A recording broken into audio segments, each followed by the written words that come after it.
प्रिय भक्तों, जय श्री सीताराम, जय श्री हनुमान। प्रिय भक्तों, आज हम आपको न्याय के देवता शनिदेव महाराज का एक ऐसा दिव्य और चमत्कारी मंत्र सुनाने वाले हैं जिसको 108 बार सुनने या मंत्र का जाप करने से शनिदेव महाराज के समस्त दोषों से मुक्ति मिल जाती है और भगवान शनिदेव महाराज का आपके ऊपर आशीर्वाद बन जाता है। भक्तों, कहा जाता है कि जिन भक्तों को महाराज शनिदेव का आशीर्वाद प्राप्त हो जाता है वह रंक से भी राजा बन जाता है और उसके सभी दुख दर्द दूर हो जाते हैं। चलिए प्रिय भक्तों, महाराज शनिदेव का 108 बार जाप सुनते हैं। ये याद रहे, इस जाप को आपको आधा अधूरा नहीं छोड़ना है। पूरे श्रद्धा भाव के साथ इस मंत्र का जाप पूरा सुनना है। इस मंत्र को अपने मोबाइल पर चलाकर आप अपने घर के मंदिर में रख सकते हैं, आप अपने घर में चला सकते हैं, अपनी दुकान में रखकर सुन सकते हैं। जब भी आपको समय मिले आप शनिदेव महाराज के मंत्र का जाप सुनिए। प्रिय भक्तों, आप पर अपार कृपा शनिदेव महाराज की हो जाएगी। आप पर शनिदेव महाराज का आशीर्वाद बना रहेगा। आप वीडियो को दिल से लाइक कर दें और कमेंट बॉक्स में जय श्री शनिदेव महाराज लिखें। इसी प्रकार के मंत्रों का जाप सुनने के लिए हमारे चैनल को सब्सक्राइब कर लें। चलिए मंत्र का जाप सुनते हैं। ओम नीलांजन समाभासम रविपुत्रम यमागर्जम छायामार्तंड संभूतम तम नमामि शनैश्चरम्। ओम नीलांजन समाभासम रविपुत्रम यमागर्जम छायामार्तंड संभूतम तम नमामि शनैश्चरम्।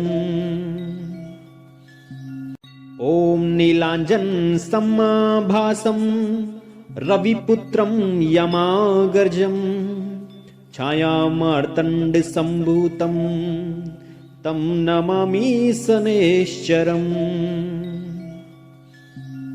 ओम नीलांजन समाभासम रविपुत्रम यमागर्जम छायामार्तंड संभूतम तम नमामि शनैश्चरम्।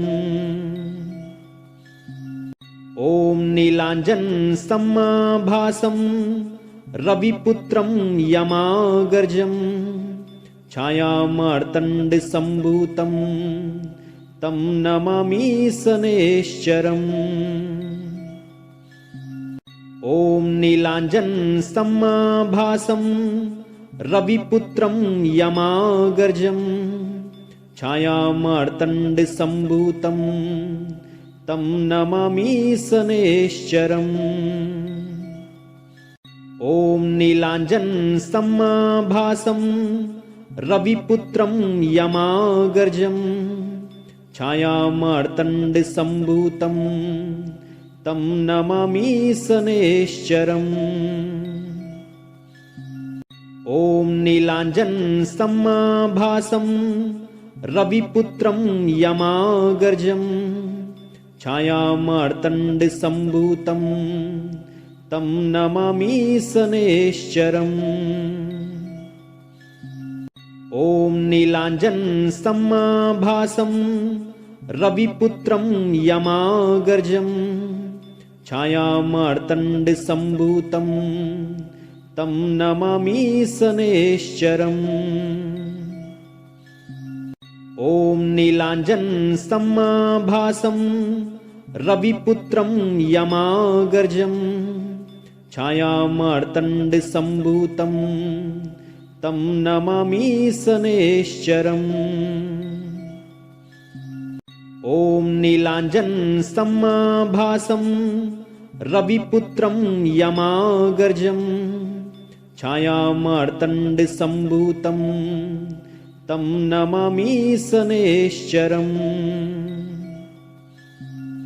ओम नीलांजन समाभासम रविपुत्रम यमागर्जम छायामार्तंड संभूतम तम नमामि शनैश्चरम्। ओम नीलांजन समाभासम रविपुत्रम यमागर्जम छायामार्तंड संभूतम तम नमामि शनैश्चरम्। ओम नीलांजन समाभासम रविपुत्रं यमागर्जं छायामार्तण्डसम्भूतं तं नमामि शनैश्चरम्। ॐ नीलाञ्जनसमाभासं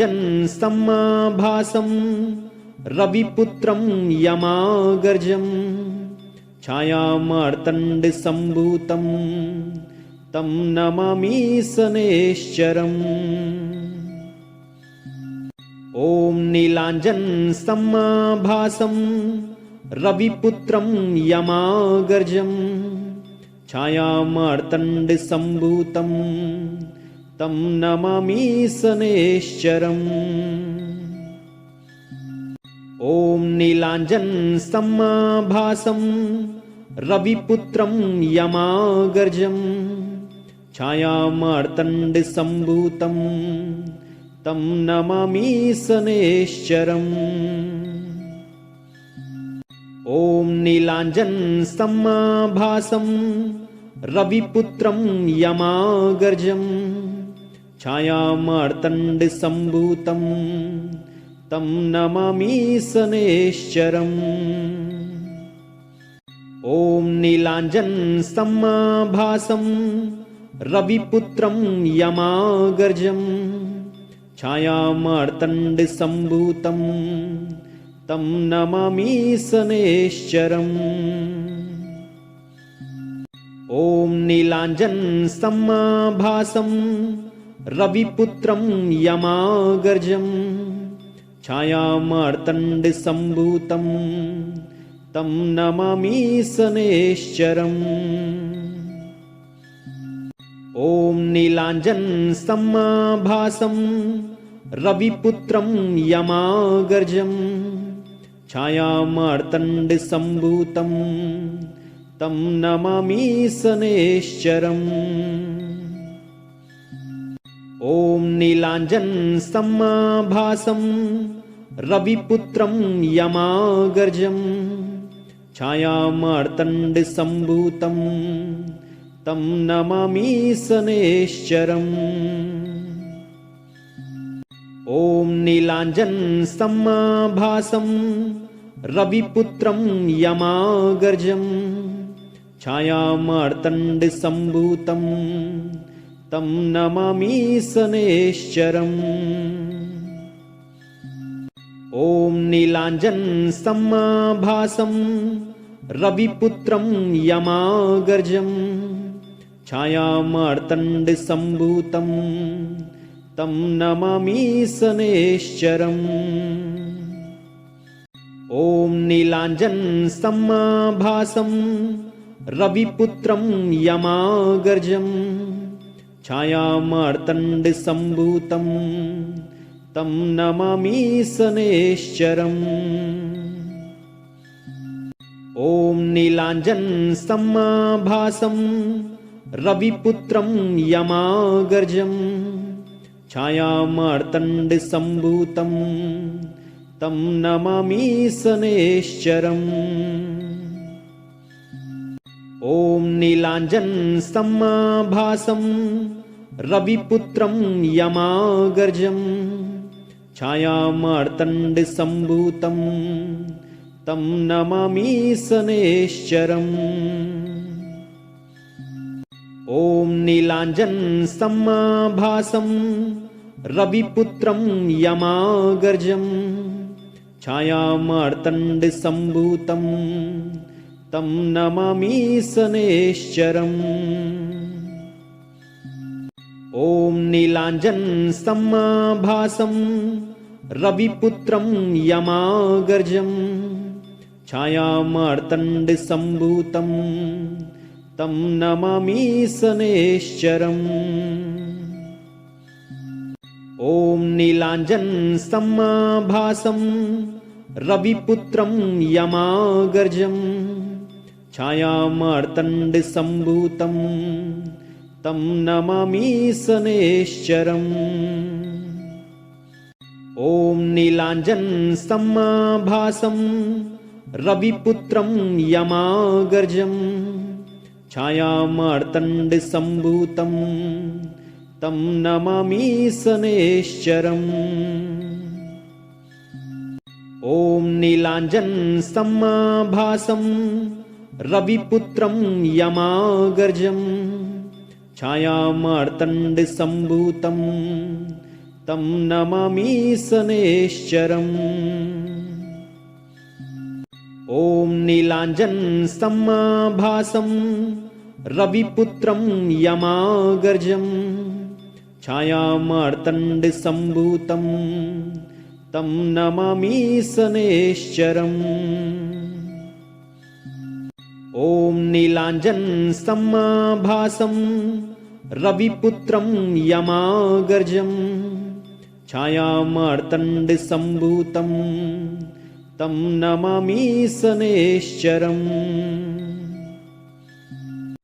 ॐ नीलाञ्जन समाभासं रविपुत्रं यमागर्जं छायामार्तण्डसम्भूतं तं नमामि शनैश्चरम्। ॐ नीलाञ्जन समाभासं रविपुत्रं यमागर्जं छायामार्तण्डसम्भूतं तं नमामि शनैश्चरम्।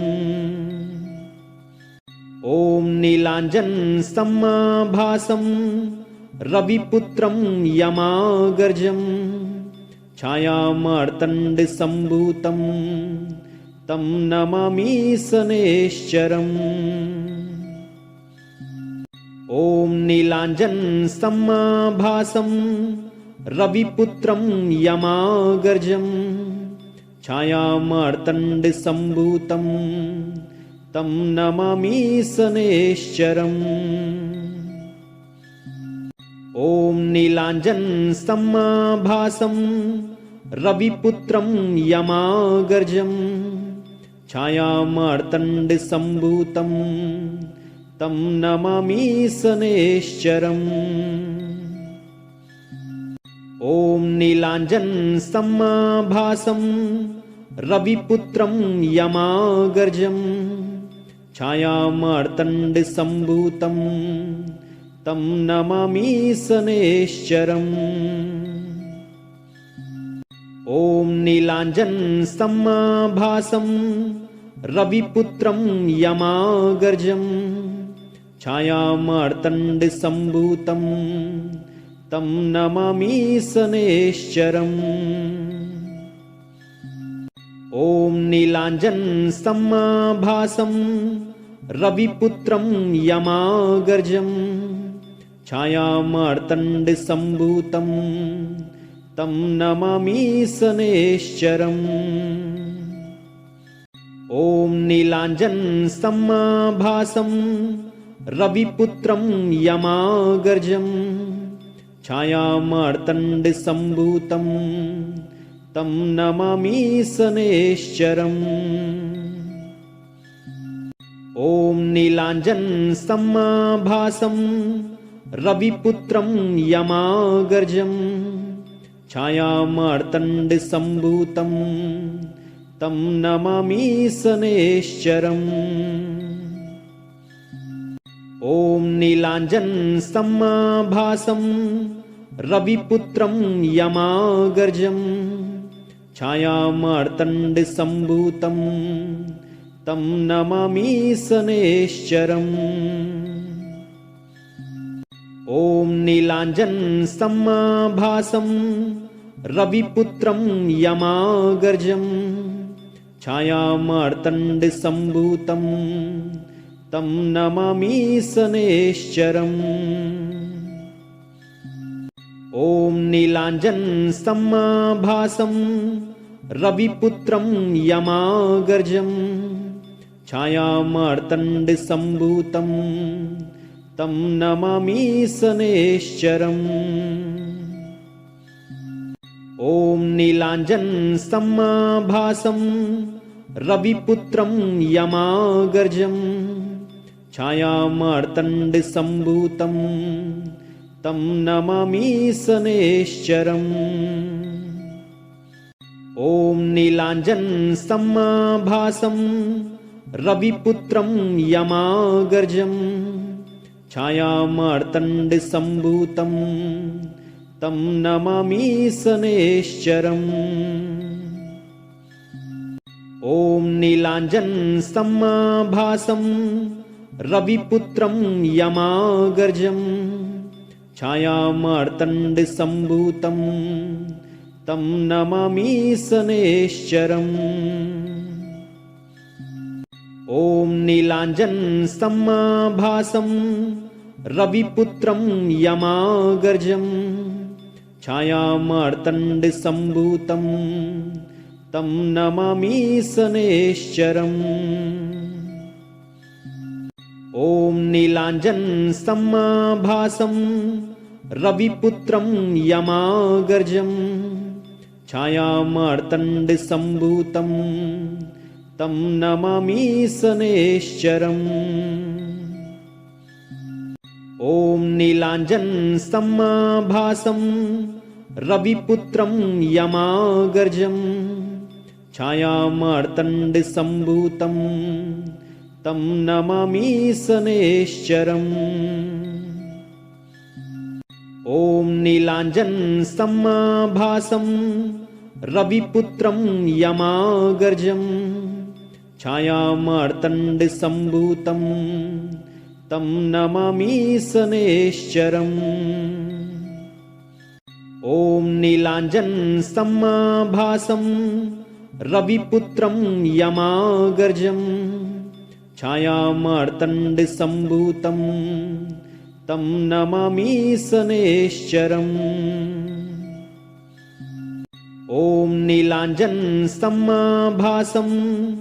रविपुत्रं यमागर्जं छायामार्तण्डसम्भूतं तं नमामि शनैश्चरम्। ॐ नीलाञ्जनसमाभासं रविपुत्रं यमागर्जं छायामार्तण्डसम्भूतं तं नमामि शनैश्चरम्। ॐ नीलाञ्जनसमाभासं रविपुत्रं यमागर्जं छायामार्तण्डसम्भूतं तं नमामि शनैश्चरम्। ॐ नीलाञ्जनसमाभासं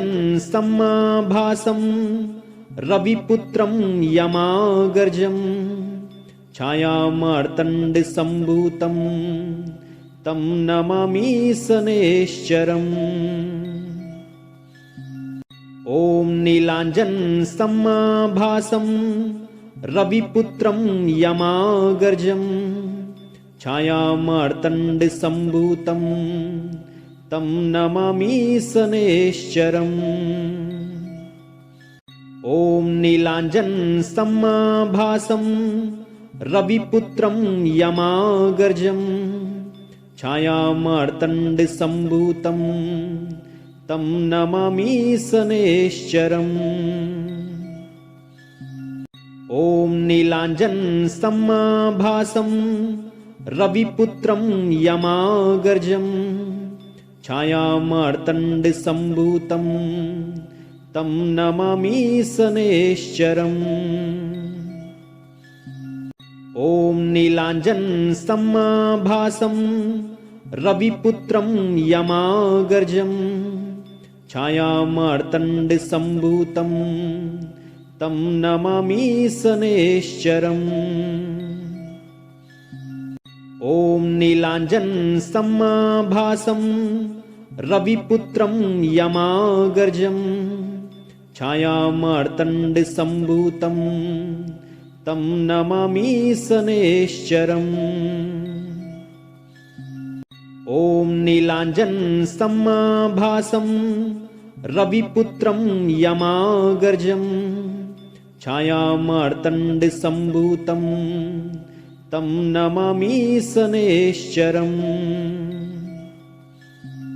ॐ नीलाञ्जनसमाभासं रविपुत्रं यमागर्जं छायामार्तण्डसम्भूतं तं नमामि शनैश्चरम्। ॐ नीलाञ्जनसमाभासं रविपुत्रं यमागर्जं छायामार्तण्डसम्भूतं तं नमामि शनैश्चरम्। ॐ नीलाञ्जनसमाभासं रविपुत्रं यमागर्जं छायामार्तण्डसम्भूतं तं नमामि शनैश्चरम्।